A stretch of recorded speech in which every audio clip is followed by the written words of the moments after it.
Boa noite, meus amigos.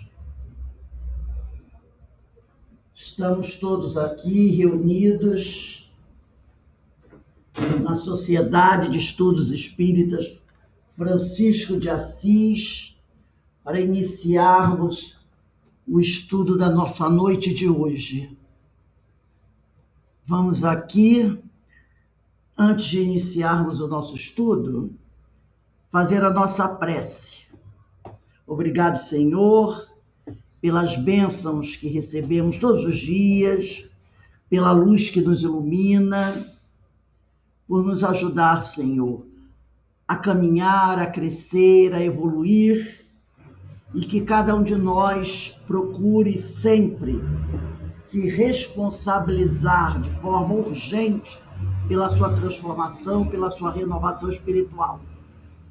E sempre também, Pai, te pedimos que abençoe e proteja aqueles nossos irmãos mais necessitados. E assim, envolvidos por essa espiritualidade amiga, que também se reúne conosco para estudar, aprender, te pedimos amorosamente que nos permita iniciarmos os nossos estudos da noite de hoje. Graças a Deus. Bem, meus irmãos, como a gente se fala, sexta-feira é o dia que nós estudamos esta obra, Parábolas e Ensinos de Jesus, de Caibar Schutel, publicação da editora O Clarim. Na quinta-feira nós estudamos a segunda parte desse livro, que são os ensinos de Jesus. E na sexta nós estudamos as parábolas de Jesus. Sempre nesse horário de 18h15 na sexta e 18h30 na quinta. Bem, nós estamos estudando hoje, vamos iniciar a parábola da figueira em vegetação. Eu queria fazer umas correções aqui de umas citações. Vamos abrir o livro do Caibar na parábola da figueira em vegetação. Tem a parábola, que deve ter umas 5 ou 6 linhas, e tem as citações, as referências bibliográficas embaixo. Então, eu queria que nós fizéssemos a correção. Por exemplo, a primeira citação está escrito assim, Mateus, em algarismo romano, capítulo 26, versículo 32 e 34. Pelo menos está escrito assim na minha. Isso não está correto. É Mateus, risca esse algarismo romano 26. É Mateus 24, versículos 32 a 33. Então, aí está Mateus 26, algarismo romano, risco 26. E é melhor riscar tudo. E em cima você bota 24, capítulo 24, versículos 32 a 33. Na outra citação do lado também está errado. Eu não sei o que houve. Está escrito Marcos, capítulo 12, 28 a 30. Está errado. É Marcos 13, 28 e 29. Marcos 13, 28 e 29. E a outra também tem um errinho. É Lucas 21, tá certo? Versículos 29 a 31. Então, vou repetir. A primeira é Mateus, capítulo 24, versículos 32 a 33. A segunda, Marcos, capítulo 13, versículos 28 a 29. E Lucas, capítulo 21, versículos 29 a 31. Daí que eu falo com vocês quanto é importante a gente verificar se as referências bibliográficas que eles dão está correto. É a primeira coisa que eu faço. E aí eu percebi que houve algum erro e deixaram. O erro passou. Então a gente corrige. Bem, para começarmos o estudo dessa parábola, eu não vou ler apenas essas 5 linhas. Eu vou pegar uma extensão maior do Evangelho, aonde esse trecho está inserido, para que a gente possa compreender todo o texto, porque senão fica meio complicado se você ler só esse pedaço. Daí é que eu disse a Denise que vai ter um link com o estudo de quinta-feira. Né? O estudo de hoje vai ter um link com o estudo de quinta-feira. Então, eu não vou ler a parábola por aqui. Eu vou ler a parábola pela Bíblia. Então, eu queria que vocês pegassem e abrissem no Evangelho de Marcos, capítulo 13, versículos de 21 a 31. Eu vou pegar todo o texto e a gente vai perceber que essa parábola, que é o trecho que está aqui, está inserido no Evangelho de Marcos, tá? Mas aí a gente tem uma ideia mais completa. Então, Marcos é o segundo evangelista. Tem Mateus, Marcos. Marcos, capítulo 13, versículos 21 a 31. O texto é muito maior, mas eu peguei uma parte aonde esse trecho que o Caibar destacou está inserido, tá? Todo mundo já abriu? Marcos, capítulo 13, versículos de 21 a 31. Então, diz assim, no versículo 21, então, também se alguém vos disser, eis aqui está o Cristo, eis ali está ele, não acrediteis, porque surgirão falsos cristos e falsos profetas, e farão sinais e prodígios, a fim de desencaminhar, se possível, os escolhidos. Vós, portanto, vigiai. Eu vos disse todas as coisas de antemão. Olha aí o Jorge lá do livro dos Médiuns. Lembra do capítulo 31, onde ele fala para vigiar? Aqui Marcos também diz isso. Ele diz, vós, portanto, vigiai.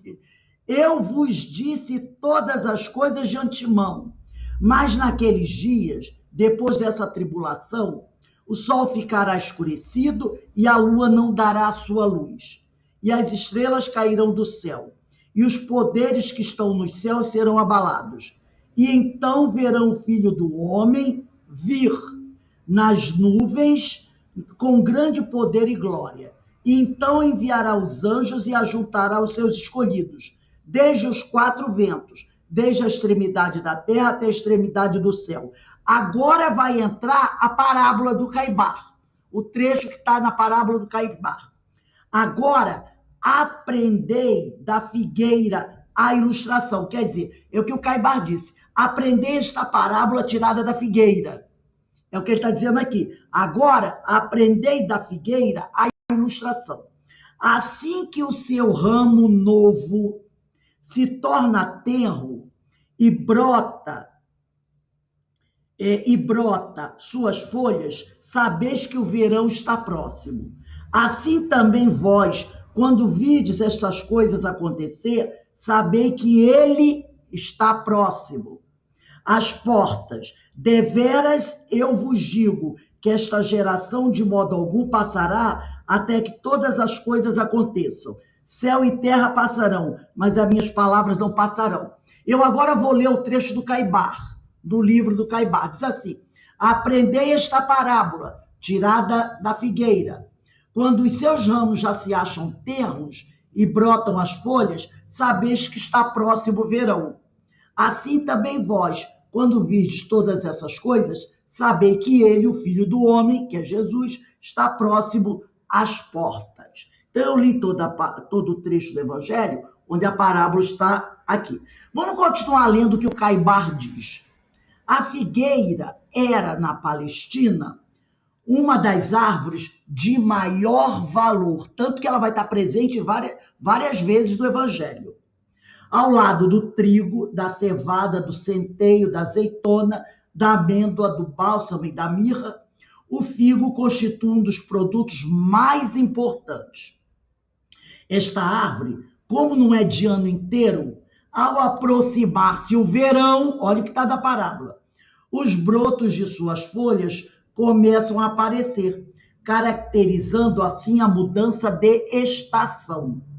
Para bem assinalar o período da transformação do mundo, que precederia a sua vinda, Jesus comparou ao período intermediário entre a primavera e o verão, cujos sinais são descritos no capítulo 24 do Evangelho de Mateus.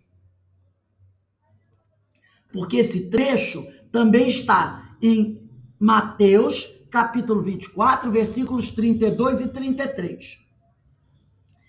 Assim como a entrada do verão é assinalada pelos brotos da figueira. E esse sermão profético se tem cumprido em toda a linha, a começar pela derrocada dos templos. O mundo tem passado por todas as tribulações: peste, fome, guerras, terremotos, maremotos, dores e sofrimentos de toda sorte. Esses brotos de folhas da figueira mundo, olha só, esses brotos de folhas da figueira mundo, então a gente já entendeu do que se trata a figueira. Depois de transformados em bastas folhagens e em deliciosos figos, servirão para o preparo da humanidade. Quando ele fala aqui,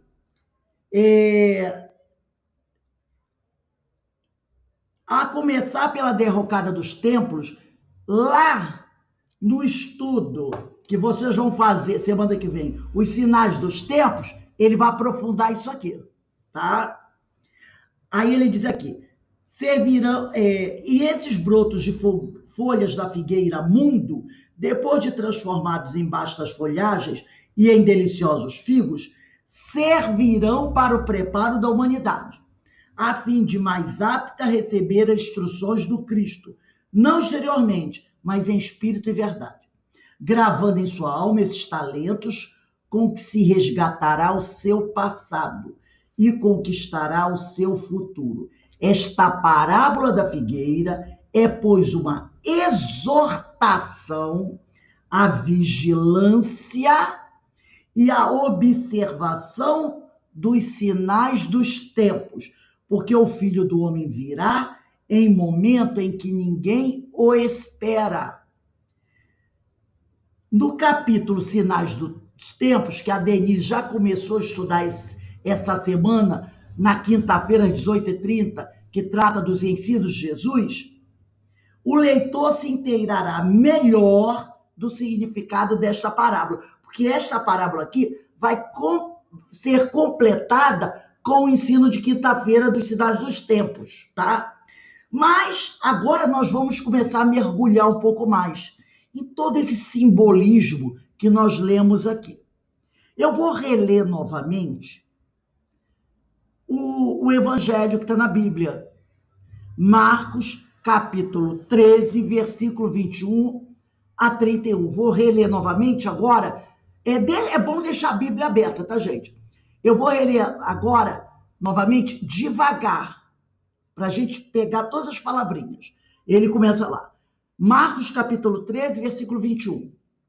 Então, na verdade, esse trecho, ele começaria lá no versículo 1 desse capítulo 13, mas eu não vou ler todo, eu vou começar no 21, tá? A Denise é que vai pegar esse trecho aí para ler, né, Denise?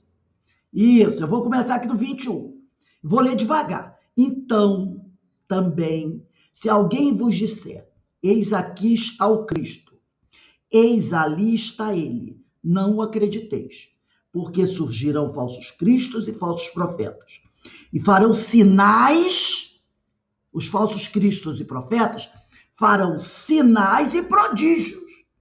Aí o pessoal vai dizer assim, ué, falsos cristos podem fazer prodígios? Podem. Lembra que a mediunidade independe da moral? Não é? A mediunidade independe da moral. Então, os falsos cristos e falsos profetas farão sinais e prodígios, a fim de desencaminhar, se possível, os escolhidos. Vós, portanto, vigiai. Essa palavrinha virou mantra, né? Vigiai. Eu vos disse todas as coisas de antemão. É Jesus dizendo, vigiai. Eu, Jesus, vos disse Todas as coisas de antemão. Então, ninguém pode alegar ignorância. Ah, eu fui seduzido porque eu não sabia. Jesus disse, eu vos disse todas as coisas de antemão. Continua aqui. Mas naqueles dias, depois dessa tribulação, prestando atenção agora, o sol ficará escurecido. O que é sol, hein? O sol fornece o quê? O sol ficará escurecido. Já falamos sobre isso, lembra? E a lua não dará sua luz. E as estrelas cairão do céu.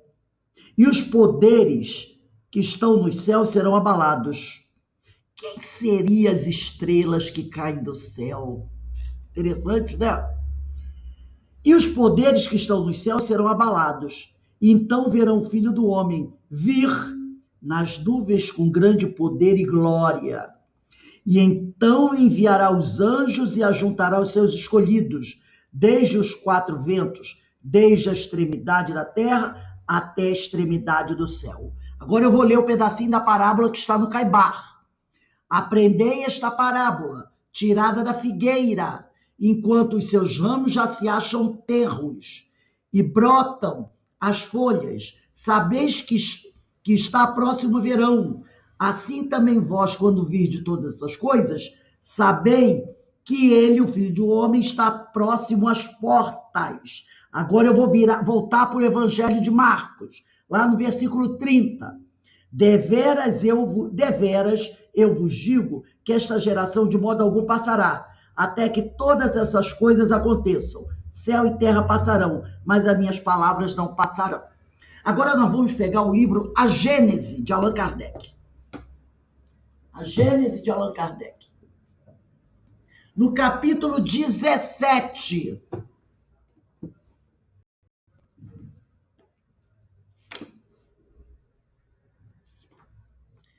Capítulo 17.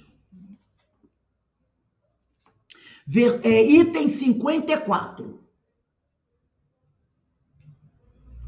A Gênese de Allan Kardec, item 74. Todo mundo já pegou, né? Então está escrito assim. Usem quem tem a Gênese nova, aquela com a tradução correta, porque a Gênese da Federação Espírita Brasileira tem incorreções de tradução. Todo mundo já sabe disso, tá? A minha é da capa, logo a primeira edição que saiu, mas agora a edição, essa nova, essa capa já é diferente, tá até mais bonita, né, Alberto? Então, da Federação tem inconsistências, tá? Então, vamos lá. Rose, repete, por gentileza, é capítulo 17? Item 54. Ah, tá. Vamos lá. Ele diz assim.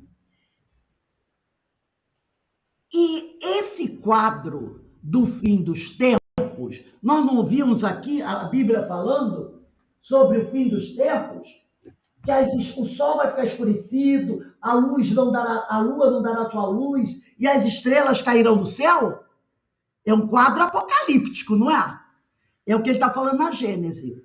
Esse quadro do fim dos tempos, esse quadro apocalíptico que nós lemos aqui na Bíblia, é evidentemente alegórico, não é? Porque olha só, repara o que está aqui. Mas naqueles dias, no versículo 24, depois dessa tribulação, o sol ficará escurecido, a lua não dará sua luz e as estrelas cairão do céu. E os poderes que estão nos céus serão abalados. Isso é um quadro apocalíptico. Então ele está dizendo aqui, esse quadro do fim dos tempos é evidentemente alegórico, como a maior parte daquilo que apresentava Jesus. Então, Jesus fazia a sua narração, ele descrevia quadros apocalípticos, alegóricos, entendeu? Era uma parte de um tipo vamos dizer assim, fazia parte da pedagogia dele, tá? As imagens que contém são de natureza, esse quadro apocalíptico, por sua energia, que impressiona as inteligências ainda rudes. Então ele falava de tal modo, pintando esse quadro alegórico, meio apocalíptico, para impressionar aqueles que não tinham muito conhecimento. Falar que o sol vai parar de brilhar, que a luz da lua vai apagar, que as estrelas vão cair. Aquele que não tem muito conhecimento vai ficar o quê? Assustado, preocupado, não é verdade? E aí ele diz aqui, as imagens que contém são de natureza por sua energia, são de natureza dele, Jesus, tá? Por sua energia, que impressione as inteligências ainda rudes.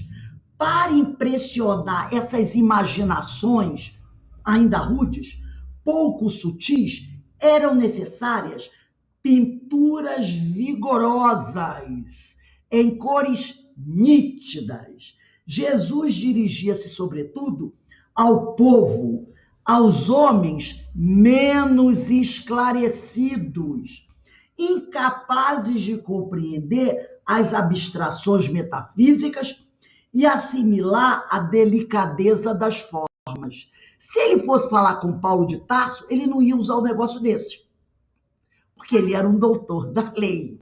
Mas para falar com o povo inculto, aí ele usava essas figuras mais fortes, tá?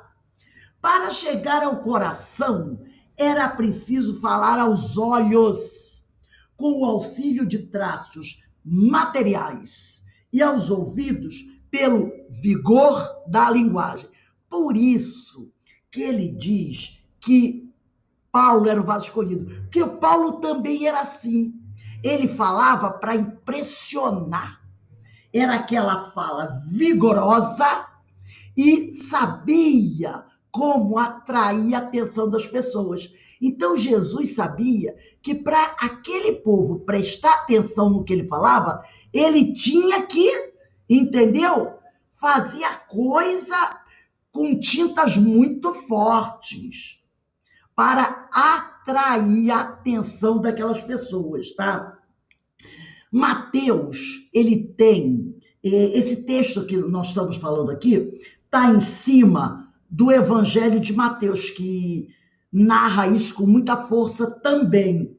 Mateus, no Evangelho dele, tem uma peculiaridade que é interessante a gente saber, que Mateus, quando escreve seu Evangelho, ele sente uma grande necessidade de mostrar para o povo, para os judeus, que Jesus era o Messias escolhido.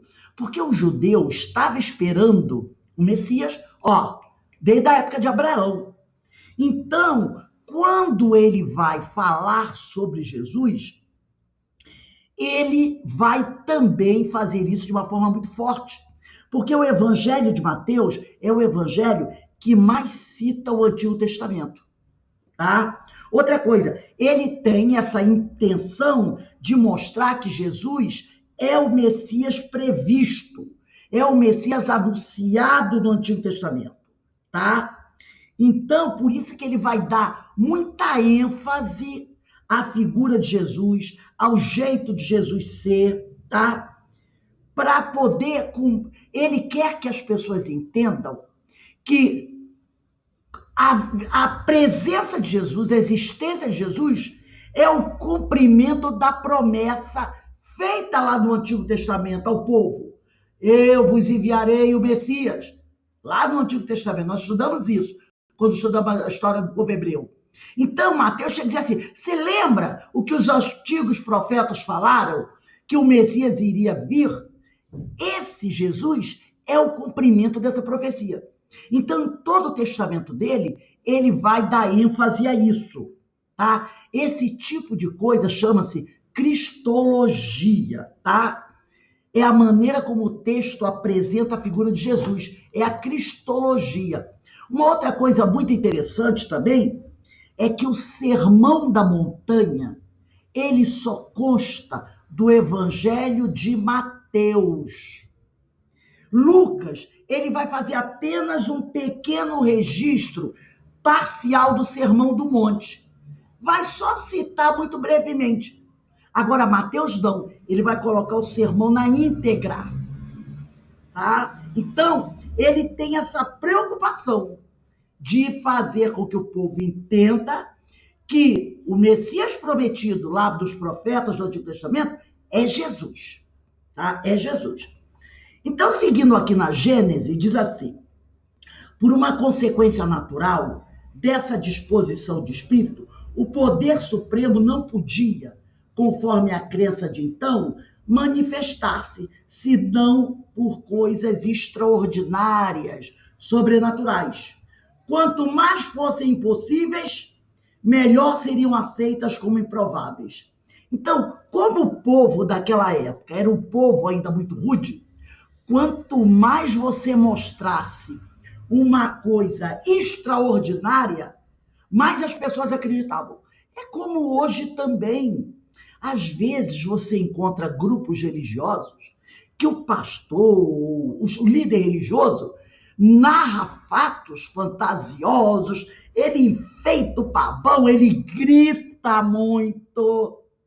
Já perceberam isso? Grita muito para impressionar. É um verdadeiro teatro em si, e até tem um palco. Então, quanto mais inverossímil seja a coisa, mais o povo acredita. Mais aquilo impacta o povo, tá? Continuando aqui na Gênesis, o filho do homem, olha só, ele vai trazer algumas figuras que vão ser apresentadas no Evangelho. O filho do homem vindo sobre as nuvens do céu, com uma grande majestade, cercada de seus anjos, e ao barulho das trombetas, ainda tinha esse troço. Parecia-lhes bem mais imponente do que um ser investido somente de poder moral. Percebeu? Então, quando você lê a Bíblia, você vai encontrar a descrição, Jesus flutuando numas nuvens, trombetas tocando para anunciar a chegada dele. Isso aí é tudo por conta dos discípulos, tá? Esses acréscimos são por conta dos discípulos. Que cada um vai botar uma nuvenzinha no seu evangelho. É claro que Jesus não veio assim. Como é que Jesus apareceu? Saindo da casa dele. Filho de um carpinteiro, de uma dona de casa, caminhando pelas ruas. Ora, tem até uma passagem muito interessante de Mateus, né? Ele refletindo sobre isso. Ora, quem é que vai dizer que o seu mestre é veio do proletariado, que é o filho de um carpinteiro, pobre, filho de uma dona de casa? E daí? Ora, o romano, que era o dominador, tinha um César como rei. Né? Todo roupas bonitas, de seda, com pedras preciosas. Quando César aparecia, quem já viu filmes, quando César aparecia, o que tocava, gente? Não eram as trombetas? Daqueles caras tocando trombetas? Aí aparecia aquelas mulheres jogando pétalas de rosa. Aí César aparecia a plateia. Não era assim? Agora o Deus dos judeus, o Messias dos judeus, vinha andando pela estrada poeirenta. Aí o cara vai dizer assim, eu vou dizer que esse é o meu líder? Nossa, ele tem poder. Qual poder? É poder moral. Ah, poder moral, tá. Tá, poder moral. Então, na hora que os discípulos vão escrever, eles vão enfeitar o pavão. Porque aqueles homens daquela época vão ler os textos. E eles têm que ficar impressionados para aderir. Então, é o que ele diz aqui. Também, continuando na Gênesis. Também os judeus que esperavam do Messias um rei da terra, poderoso entre todos os reis, para colocar sua nação na primeira fila. Porque o povo judeu era considerado pelo romano como fim de festa. O romano detestava o povo judeu.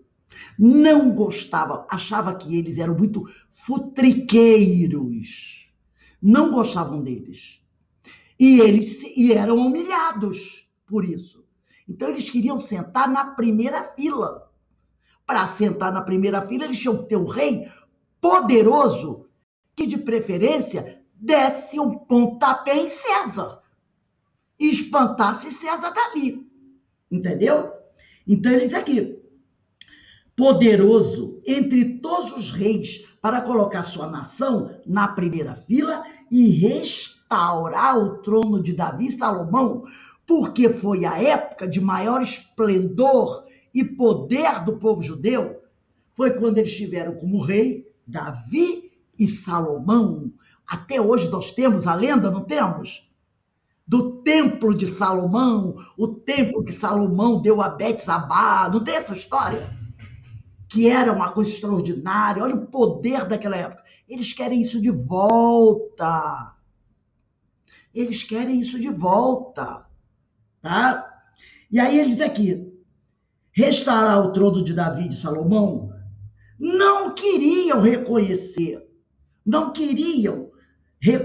no humilde filho de um carpinteiro, sem autoridade material, sem trono, sem coroa, tido como louco por uns e de partidário de Satã por outros. Não podiam compreender o rei sem palácio e que ainda dizia, meu reino não, e cujo reino não era deste mundo.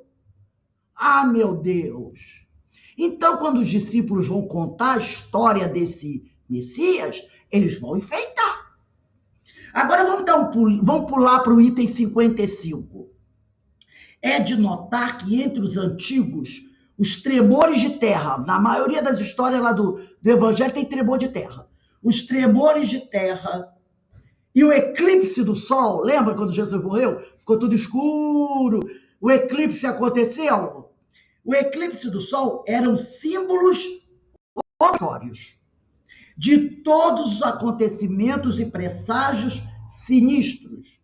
Nós os encontramos na morte de Jesus, na de César e em uma quantidade de circunstâncias da história do paganismo. Se esses fenômenos fossem produzidos tão frequentemente como se conta, pareceria impossível que os homens não o tivessem conservado na memória por tradição. Porque a gente vai encontrar, quando você lê a história da mitologia grega, da mitologia romana ou das mitologias de outros povos, o que mais tem é terremoto, eclipse, apocalipses, entendeu? O que mais você vai encontrar são esses fenômenos naturais. Nisso acrescentemos também as estrelas que caem do céu. Também tem as estrelas, e aqui vão aparecer estrelas que caem do céu no Evangelho, né? Como para testemunhar às gerações futuras mais esclarecidas que se trata de uma ficção, já que se sabe que as estrelas não podem cair. Tá? 56. Entretanto, agora a gente começa a entender. Vamos lá, vamos mergulhar. Entretanto, sob essas alegorias, ocultam-se grandes verdades. Primeiramente, o anúncio das calamidades de todos os gêneros que atingirão a humanidade e a dizimarão. Está aqui no Evangelho que nós lemos, no Evangelho de Marcos. Calamidades engendradas pela luta suprema entre o bem e o mal, a fé e a incredulidade, as ideias progressivas e as ideias retrógradas. Em segundo lugar, a difusão por toda a terra do Evangelho, restabelecido na sua pureza primitiva. Gente, será que alguém consegue lembrar sobre o que ele citou aqui na Gênesis, além das calamidades, está lá, em segundo lugar, a difusão por toda a terra do evangelho restabelecido na sua pureza primitiva. Aqui diz, né, no evangelho, isso aqui em forma alegórica. Será que você consegue, debaixo dessa alegoria, entender quando é que isso aconteceu? O evangelho restabelecido na sua pureza primitiva e difundido por toda a terra? Alguém sabe? 1857. Exatamente. Olha aqui. A difusão por toda a terra do evangelho restabelecido na sua pureza primitiva. O que é a doutrina espírita? Não é o consolador prometido? Não é o cristianismo redivivo? Pureza. Por que pureza? Porque ela veio pelos espíritos. Não teve a mão humana. Kardec codificou, mas quem escreveu, quem mandou foram os espíritos. Então não teve digitais humanas, porque se tivesse, não tinha pureza primitiva. Sem digitais humanas. Percebeu? Tá aqui, você vai ler, tá? Quando ele diz assim, ó, então verá o Filho do Homem vir. Olha o que está escrito no versículo, no capítulo 13, versículo 24. No versículo 25. E as estrelas cairão do céu. Quem são as estrelas? Quando é que alguém pode ser chamado de estrela? São os espíritos superiores. As estrelas cairão do céu. Os espíritos superiores. Trazendo esse evangelho.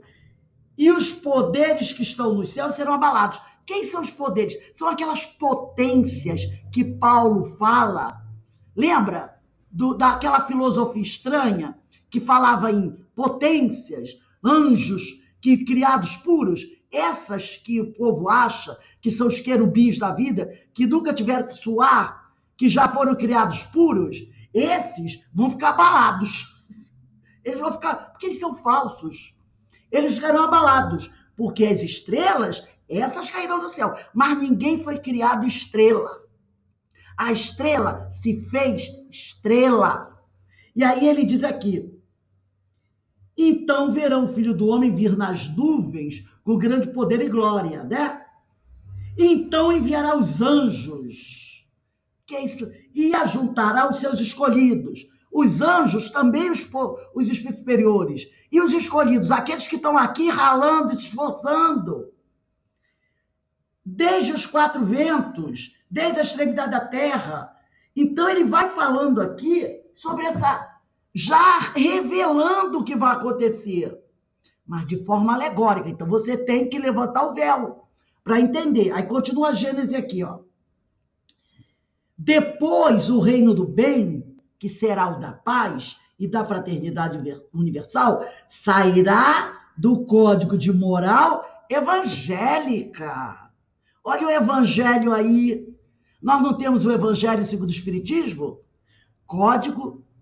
Saído do código de moral evangélica, porque a doutrina espírita vai trazer essa moral evangélica.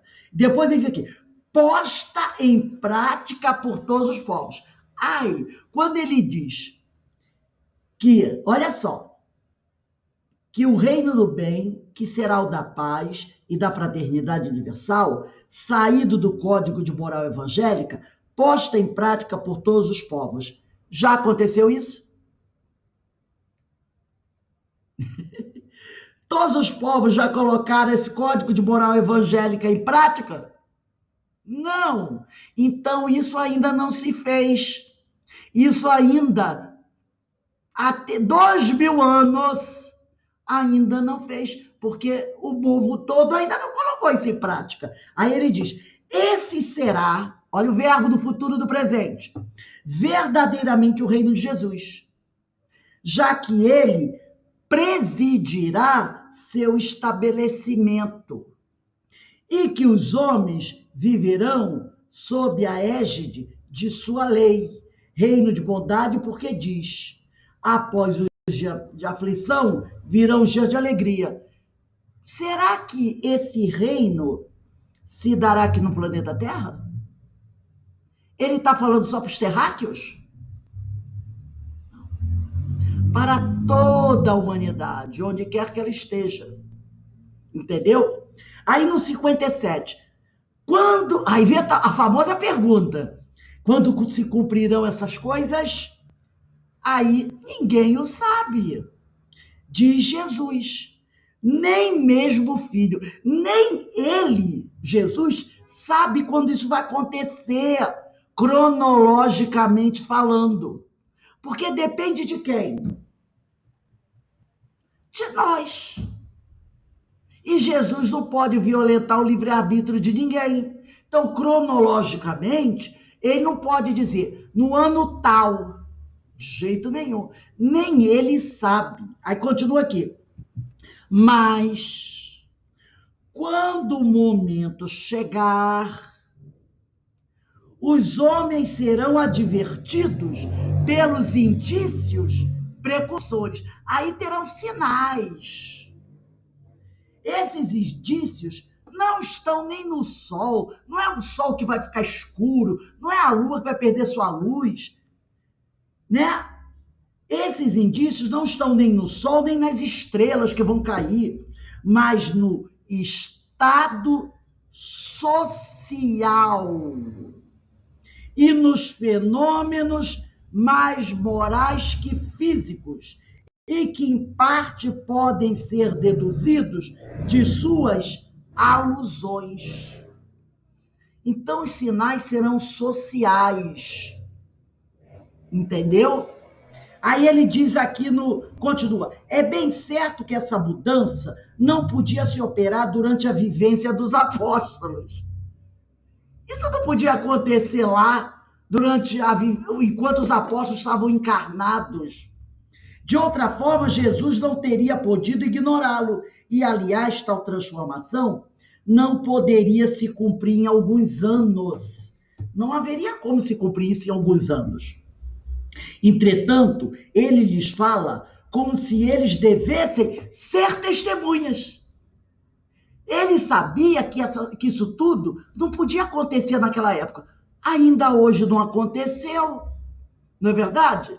Mas ele diz para eles como sabendo que eles serão testemunhas, porque eles virão várias vezes. Francisco, Mateus, eles voltarão várias vezes.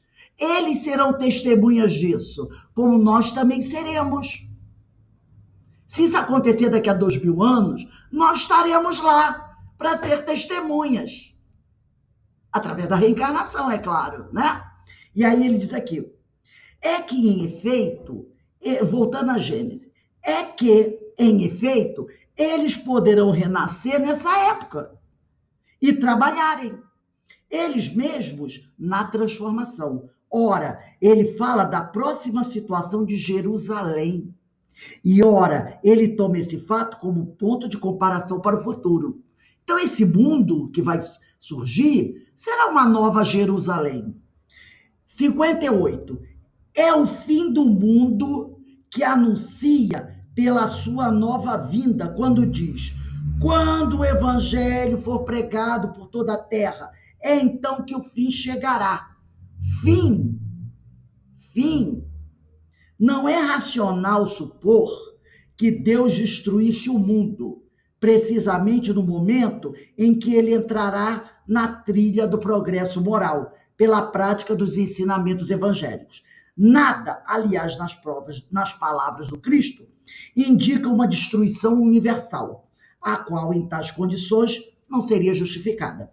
A prática geral do evangelho, devendo causar melhoria no estado moral dos homens, causará por ele mesmo o reino do bem e ocasionará a queda do reino do mal. É, pois, o fim do velho mundo. Então, quando ele diz, quando o evangelho for pregado por toda a terra, é então que o fim chegará. Esse fim não é o fim do planeta físico, é o fim do velho mundo, do mundo governado pelos pré-julgamentos, o orgulho, o egoísmo, o fanatismo, a incredulidade e todas as más paixões. Vocês lembram da palestra de quinta-feira? Não se pode servir a Deus e a mamão? Lembra? E todas as más paixões, aos quais o Cristo faz alusão quando diz: quando o evangelho for pregado por toda a terra, é então que o fim chegará. Mas esse fim ocasionará uma luta. E é dessa luta que surgirão os males que ele previu, que vai ser a luta do bem contra o mal. Então, essa luta não vai ser fácil, tá? Vamos dar uma olhadinha. Deixa a Gênese aí, que a gente vai voltar a usar. Vamos pegar o Evangelho segundo o Espiritismo, no capítulo 3.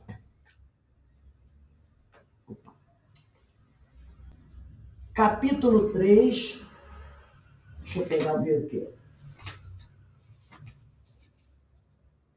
Capítulo 3, item 19. Evangelho, capítulo 3, item 29. Denise, eu vou passar para você uma referência bibliográfica, que é o livro Caminho, Verdade e Vida, capítulo 140, que é bom para quinta-feira. Caminho, Verdade e Vida, capítulo 140. Quando você lê o capítulo 140, você vai entender por quê. Vamos lá. Evangelho, capítulo 3. Capítulo 3, item 19. Ele diz assim: há muitas moradas na casa de meu pai. Progressão dos mundos. O progresso é lei da natureza. A essa lei, todos os seres da criação, animados e inanimados, foram submetidos pela bondade de Deus, que ele quer que tudo se engrandeça e prospere.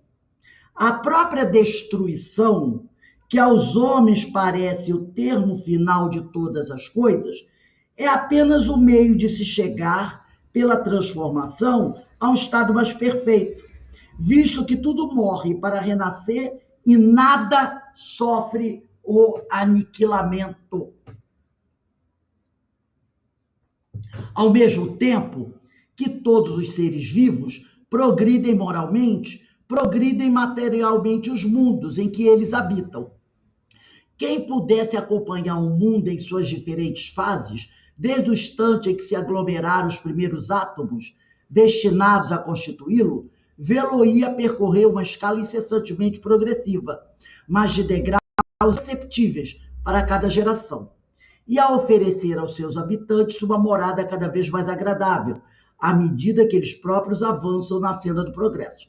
A gente observa isso. Se você pensar o mundo da época de Jesus e pensar o mundo hoje, você vai dizer que hoje ele é bem mais agradável do que a época de Jesus, né? Porque a época de Jesus, qualquer coisa era leão, qualquer coisa era fogueira, qualquer coisa era esquartejamento, qualquer coisa ia para a cruz. Então, hoje o mundo é bem mais agradável, né? Marcham assim, paralelamente, o progresso do homem, o dos animais, seus auxiliares, o dos vegetais e o da habitação, porquanto nada em a natureza permanece estacionário. Agora vamos para o outro parágrafo, o último parágrafo.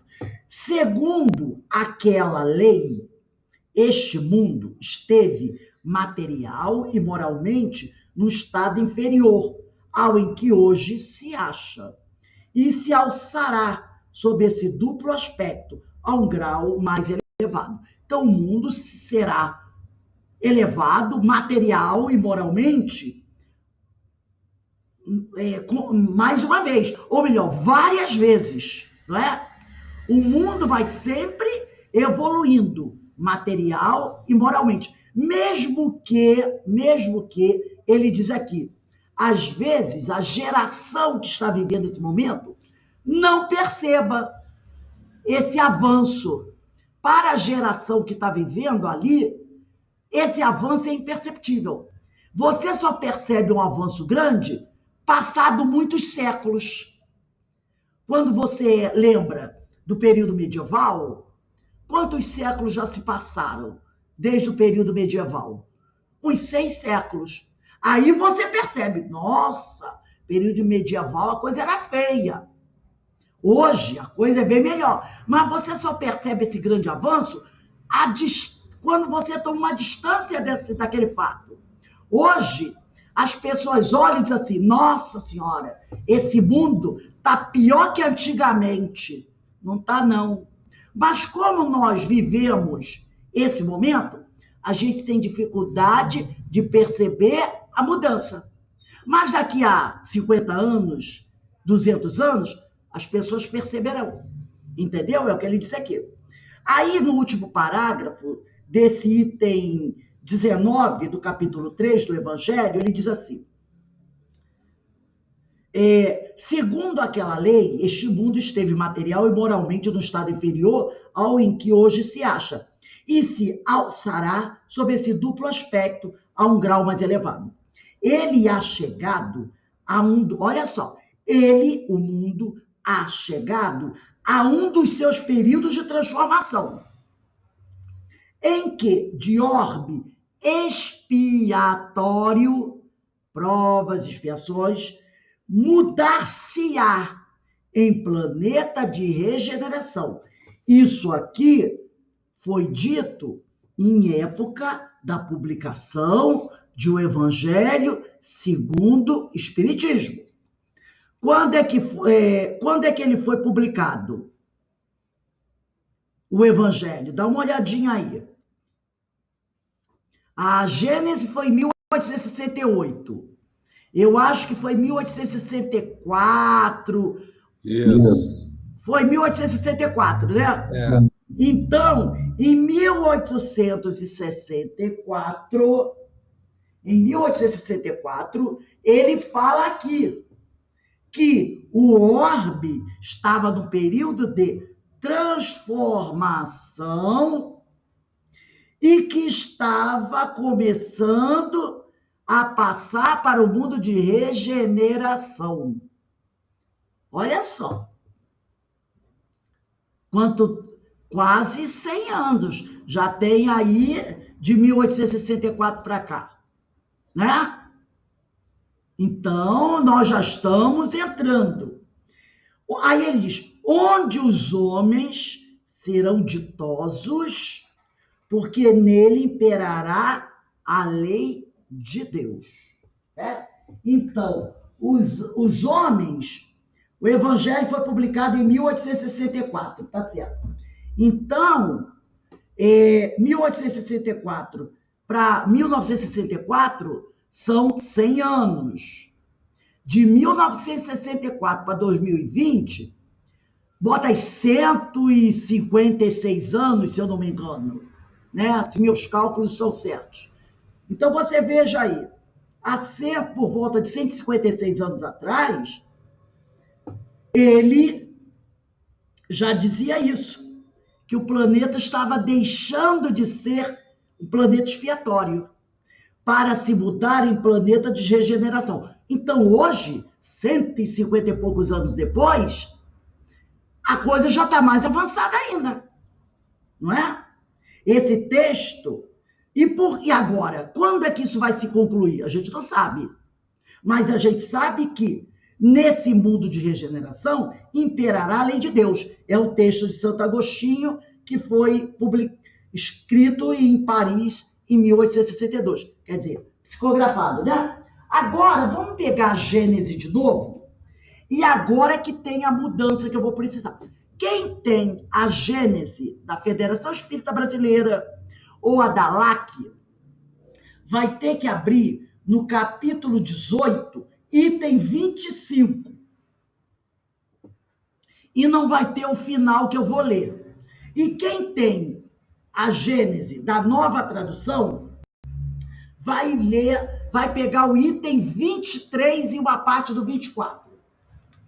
Então vamos lá. Capítulo 18, para quem tem a Gênese da Federação, da LAC ou de qualquer outra editora, é item 25.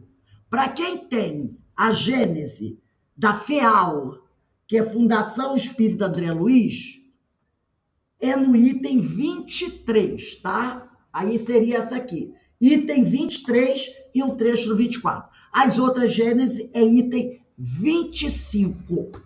Então, vamos lá. Ele começa assim. É o capítulo 18, os tempos são chegados. Item 23 da Nova Tradução. Item 25 da Antiga Tradução. O Espiritismo não criou a renovação social. Lembra que ele falou que a transformação vai acontecer? Não é porque o sol vai parar de brilhar, a luz da lua vai apagar, mas sim pela renovação social? Então ele diz aqui, ó, o Espiritismo não criou a renovação social, pois a maturidade da humanidade faz dessa renovação uma necessidade. Conforme a humanidade vai se tornando mais madura, vai tendo necessidade de uma renovação social. Por seu poder moralizador, por suas tendências progressivas, pela elevação de seus propósitos, pela generalidade das questões que ela abraça, o Espiritismo está, mais que todas as outras doutrinas, apto a secundar o movimento regenerador, porque ele é o cristianismo primitivo. Ele é o ensino de Jesus na sua pureza doutrinária, na sua pureza primitiva. Por isso que é contemporâneo. Surgiu no momento em que podia ser útil, pois para ele também os tempos são chegados. Vindo mais cedo, se ele tivesse sido trazido por volta de 1500 e pouco, 1200 e pouco, 1600 e pouco, vindo mais cedo, encontraria obstáculos intransponíveis. Ciência não existia. Vindo antes da Revolução Industrial, já imaginou? Porque a Revolução Industrial foi um marco. Já pensou ele chegando na época da Inquisição? Não sobrava um. Olha o que aconteceu com o John Hus. Não sobrava ninguém. Olha o Galileu Galilei. Olha o que teve que fazer. Não é? Então, vindo mais cedo, encontraria obstáculos intransponíveis. Teria fatalmente sucumbido, já que os homens satisfeitos com o que tinham não sentiu ainda a necessidade daquilo que ele oferece. O homem estava muito bem acomodado com as ideias de Ptolomeu, que as estrelas eram... que existe uma abóboda de vidro do céu, cheia de buraco. Era por onde a água caía. E tinha essa história de quinto céu, sexto céu, sétimo céu, e as estrelas eram pedras brilhantes coladas nessa cúpula. E o mundo era equilibrado por 3 grandes elefantes. Lembra dessa teoria? Dos elefantes que ficavam flutuando no espaço, segurando a Terra? Eram essas. E que o Sol é que girava em torno da Terra. E que a Terra estava no centro do universo. Estava todo mundo muito bem acomodado com isso aí. E ninguém questionava, porque se questionasse, virava churrasquinho. Se ele veio nessa época, acabou. Acabou. Atualmente, nascido com o movimento das ideias, Revolução Francesa, tá? Atualmente nascido com o movimento das ideias que fermentaram, encontra o terreno preparado para recebê-lo. Alguém aí lembra a data da Revolução da Inconfidência Mineira? Em que ano aconteceu a Inconfidência Mineira? 1700 e quanto? Sei lá. Eu acho. 22. 1700, não foi. Ó, a Não foi. Revolução Francesa. Não foi 1789? Vamos lá, gente, vamos lá. Pesquisando todo mundo aí. Revolução Francesa, 1789. Vamos rapidinho aí.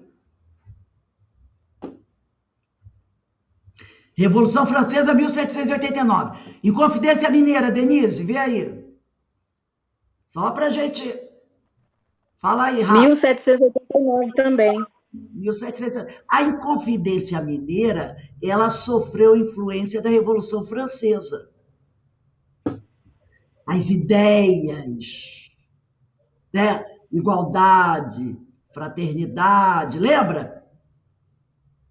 Das né? Igualdade, fraternidade e... Igualité, fraternidade. E qual outra? Liberdade. Liberdade, igualdade e fraternidade. Isso era uma coisa moderníssima. Então, a Revolução Francesa, todos, tá? Todos os países, nesse período, sofreram influências da Revolução Francesa. E aqui no Brasil também, porque os filhos dos grandes fazendeiros, dos grandes homens ricos, ia todo mundo estudar nas universidades europeias, em Coimbra, em Paris, onde a coisa fervilhava. Fim do absolutismo na França, entendeu? Essas ideias fervilharam. Aí você vai ter... Quem foi o professor de Kardec? Pestalozzi, não é? Que também influenciado por todas essas ideias. Kardec vai beber dessa água. O mundo influenciado por tudo isso, gente. O mundo influenciado por tudo isso. Ideias novas, ideias arejadas. Não mais fogueira, né? Não mais fogueira. Você podia falar o que quisesse, colocar suas filosofias, suas teorias. Era um momento próprio para o Consolador chegar. 1857, o movimento já de finalização da escravidão negra. Alguns países já tinham abolido a escravidão, tudo bem que o Brasil foi um dos últimos, mas você não tinha mais o tráfico que já tinha sido abolido. 1840, lembra? O tráfico marítimo dos escravos já tinha acabado. Então, as ideias de liberdade, essas ideias já estavam aí. Liberdade, fraternidade, igualdade, ideias poderosíssimas da Revolução Francesa. Isso tudo estava aí, borbulhando na cabeça dos homens. E aí a doutrina vem, encaixadinha nessa época. Então, ele vai dizer aqui, né? Por seu poder moralizador, por suas tendências progressivas, pela elevação dos seus propósitos, pela generalidade das questões que ela abraça, o Espiritismo está mais que todas as doutrinas apto a secundar o movimento regenerador. Por isso é que é contemporâneo. Surgiu no momento em que podia ser útil, pois para ele também os tempos são chegados. Vindo mais cedo, encontraria obstáculos intransponíveis, teria fatalmente sucumbido, já que os homens, satisfeitos com o que tinham, não sentiam ainda a necessidade daquilo que ele oferece, que o Espiritismo oferece.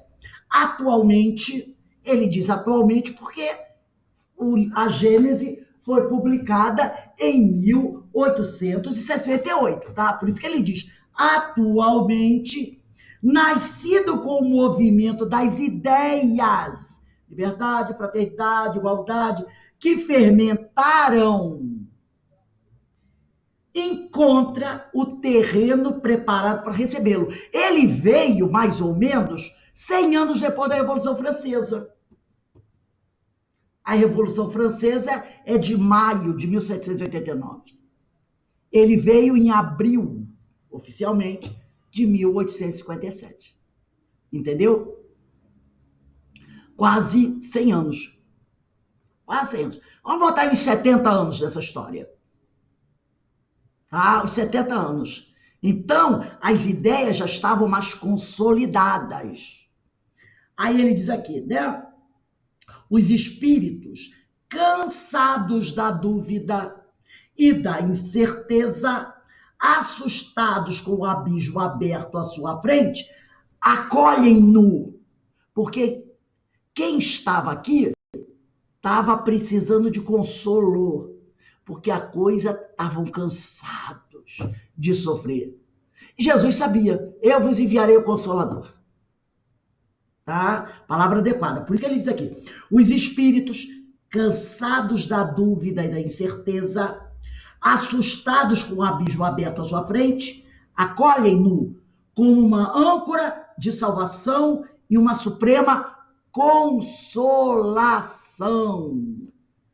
Aí no item 24, que na da federação e das outras não tem esse item, eu vou ler o primeiro parágrafo do item 24, que tem na nossa. Nas outras, esse item não tem ou está alterado. Diz assim, dizer que a humanidade está madura para a regeneração não significa que todos os indivíduos estejam no mesmo degrau. Então, dizer que a humanidade está madura para esse momento de transformação não quer dizer que está todo mundo no mesmo degrau. Mas muitos têm, por intuição, o germe das ideias novas, que as circunstâncias farão desabrochar. Então, nem todo mundo está no mesmo grau evolutivo. Mas esses espíritos que estão vivendo, em 1868, vivendo agora, eles trazem o germe dessas ideias porque eles viveram esses momentos. Eles têm lá esses germes, tá? Dessas ideias. E conforme os fatos forem acontecendo, essas ideias vão desabrochando. Então, eles se mostrarão mais avançados do que se possa supor e seguirão com empenho a iniciativa da maioria. Porque aqueles que estão num grau evolutivo menor, ele tem o germe dessas ideias. Quando as coisas começarem a acontecer, apesar dele não ser bastante evoluído, ele vai começar a compreender e entender que caminho ele tem que seguir. E aí eles vão seguir aqueles que estão à frente. Entenderam? Então a gente percebe como essa parábola que nós lemos hoje, ela traz isso. E tem muito mais, gente. Quando eu vou reler a parábola agora, novamente que está no livro do Caibar. Aprendei esta parábola tirada da figueira. Lembra que ele falou? A figueira mundo. É assim que Caibar fala, figueira mundo. Aprendei esta parábola tirada da figueira. Quando os seus ramos já se acham tenros. Entendeu? Os tempos são chegados. Quando se a figueira é mundo, a figueira, ela dá brotos, ela dá folhas, não dá? Claro que dá. Então, ele diz aqui, quando os seus ramos da figueira mundo já se acham tenros, maduros, foi o que estava lá no livro A Gênese. e brotam as folhas, sabeis que está próximo o verão. Está próximo a chegada do mundo de regeneração. É o verão. Assim também vós, quando virdes todas essas coisas, a revolução social que vai se operar no mundo, lembra que ele falou? Que não é os terremotos, é a revolução social, a renovação social. Assim também vós, quando virdes todas as coisas, sabeis que ele, o Filho do Homem, está próximo. Esse reino de moralidade, de elevação está próximo. Está próximo às portas. Agora deu para entender o que essa figueira é. Jesus fala assim para aquele povo. Porque como é que ele ia falar como ele está falando, como agora nós estamos entendendo? Não dava.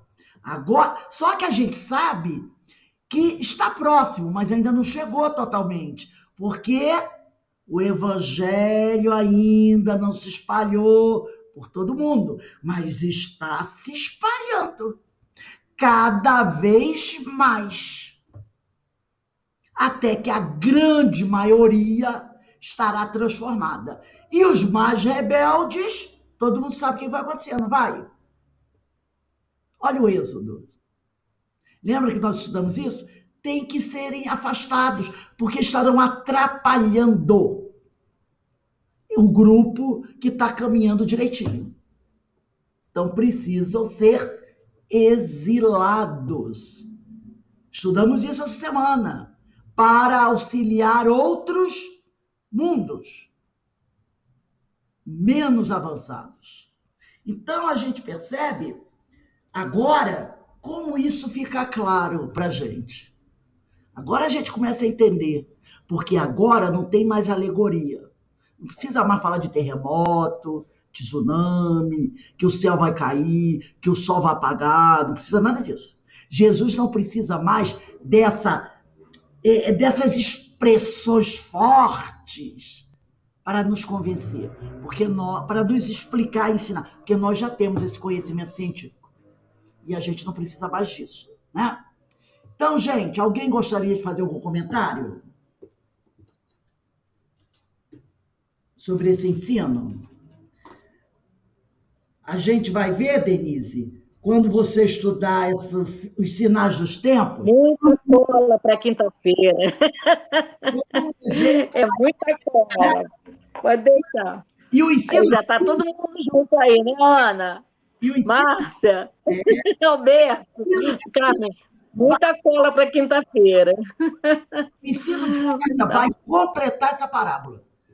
Vai fazer com muito bom melhor essa parábola. Entendeu? Porque o ensino de quinta vai fechar essa parábola, vai esclarecer mais ainda. Então, a gente vai ver... Muito bom. A gente tem muita coisa que estudar e, graças a Deus, nós já estamos conseguindo, né, entender, sem precisar ficar com medo que a lua vai cair, né? Porque tem gente que hoje,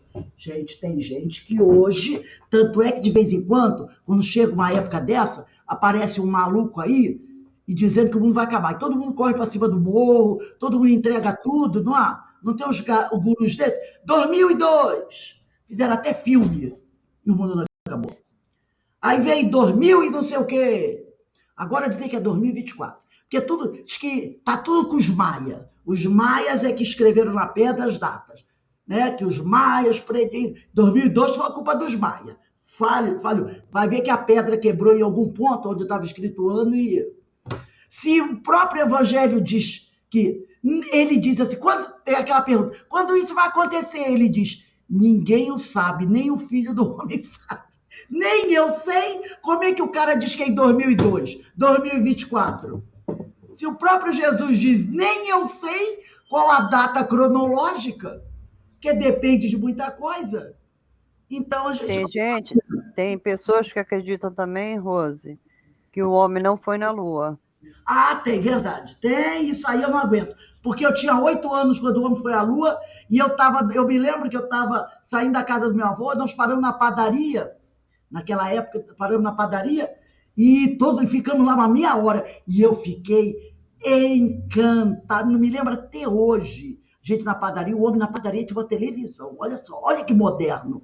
Eu tinha 8 anos, e eu fiquei ali encantada, já, né, espírito já nervoso, olhando aquele homem descer na lua e dizendo, tipo assim, os tempos são chegados, os tempos são chegados, né? E eu fiquei ali, 8 anos, eu tinha uns 10 anos, 10, 11 anos, foi 1969, né? E eu fiquei ali só admirando, um dia eu vou estudar isso aí, sobre essas coisas. E encantada. Aí hoje você encontra o cidadão que diz que tudo foi feito num estúdio lá no Texas, no deserto do Texas.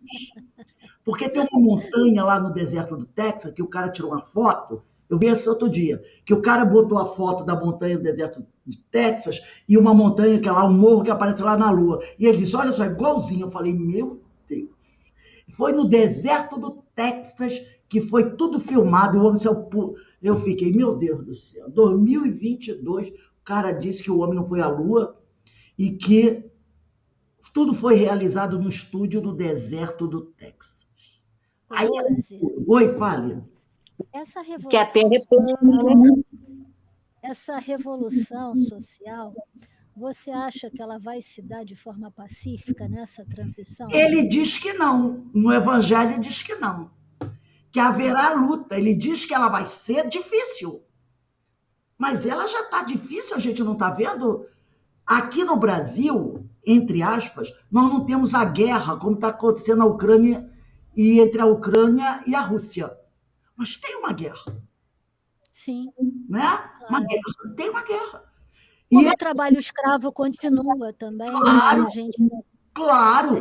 E aí o pessoal diz assim, lá no interior da Bahia, não.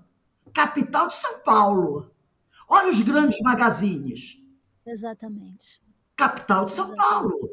Aqui na Baixada Fluminense, você encontra quartos, porões, cheios de gente costurando. Vai ver a nacionalidade que eles estão costurando. Boliviano. Exatamente. Coreano. Não é? O brasileiro não é, porque ele ia gritar logo. Mas esse pessoal que vem para cá. Olha os haitianos aí. Você acha que o pessoal que está contratando eles para trabalhar, eu acho que é em Roraima, né? Que eles estão, maior concentração. Acho que é em Roraima. Você acha que o pessoal está contratando eles para trabalhar com carteira assinada? Claro que não. A gente não precisa nem sair daqui. Esse empreendedorismo que todo mundo fala, isso é uma coisa velada. Quer dizer, isso é perda de direito trabalhista. É o famoso... Qual o valor do nosso salário mínimo? Que é mais escravidão que isso, gente, pelo amor de Deus. Às vezes a pessoa preparada... Por exemplo, eu moro aqui em Petrópolis. O nível de salário aqui, não interessa a sua qualificação. Quando você vai procurar emprego, o que eles oferecem? Salário mínimo. Esse grande salário mínimo de R$ 1.200. Aí você tem que pagar um aluguel. Uma casa decente, que não caia assim tão facilmente, né? Com um assoprão, é 800 mil, 1.200. Olha o valor da cesta básica. Não é escravidão? Claro que é. Escravidão. Por isso, no Evangelho, ele falou que isso não vai. Eu fui tentar olhar aqui, mas eu não vou achar agora. Ele diz que isso não vai, essa mudança, não vai acontecer pacificamente. Porque aqueles que detêm o poder não querem abrir a mão. Não querem perder as regalias. É difícil. O cara, entendeu? Querer colocar poucos, é lógico que a gente sabe que tem. Mas não são todas as empresas que oferecem auxílio alimentação, auxílio... que tem um nome? Auxílio refeição, plano de saúde, né? Cesta básica. Auxílio creche, auxílio creche, que auxílio era para educação. trabalhar, né? Aí, se o cara recebe tudo isso, o cara até pode ter, não precisa de ter um salário tão alto, porque se ele tem auxílio moradia, auxílio creche, auxílio educação, né? E plano de saúde, bom. Então, ele pode até equilibrar com salário menor. Mas quando ele não tem nada disso, é escravidão. É escravidão. Tu só não vê a corrente. Quer dizer, você não vê a corrente na cidade, mas lá do campo não tem. Porque a polícia já chegou, já arrebentou galpão com um monte de gente acorrentada para não fugir. E quando aquele que fugia, tomava um tiro nas costas. Tomava um tiro nas costas, fugindo. Porque o peão mata mesmo, porque senão ele vai entregar e vai prender todo mundo. Quantos morreram no campo desse jeito? E quando eu digo campo, é aqui. Minas, perto de Belo Horizonte, é aqui no estado do Rio, não é lá no interior do Piauí, não. Região sudeste, a região mais desenvolvida do país, né? Então, vai ser uma luta braba para você desconstruir tudo isso. Isso é brincadeira, não. Não está sendo brincadeira. Não. Quem viu o que aconteceu ontem no nosso país já percebeu que não vai ser brincadeira. É assustador. É assustador. Mas a gente sabe que o progresso é, como eu gosto de falar, inexorável. Ninguém consegue segurar. Ele pode até caminhar mais lento por força da nossa rebeldia. Mas ninguém vai deter. Ele vai avançar. E quem não aceitar vai ser levado, aí sim, pelo tsunami. Vai ser levado. E como disse aqui na Gênese, ou melhor, no Evangelho, os tempos são chegados. O mundo já está caminhando para o mundo de regeneração há 160 anos atrás. Agora está mais acelerado. E vai caminhar. Ninguém vai conseguir ficar detendo isso aí. Vai avançar. E vai ser muito dolorido para quem quiser brigar contra. Porque não tem como brigar, né? Então, gente, nós vamos dar uma paradinha agora, 10 minutinhos. Quando for 19h45, a gente retorna para estudar o livro Nosso Lar, que também tem coisas muito interessantes para a gente ver. Na realidade, os estudos estão muito conjugados, né? Então, nós agradecemos a Deus por essa oportunidade, dessa reflexão, e que a gente possa aproveitar bem essas oportunidades para aprender e crescer, que isso é muito importante para todos nós.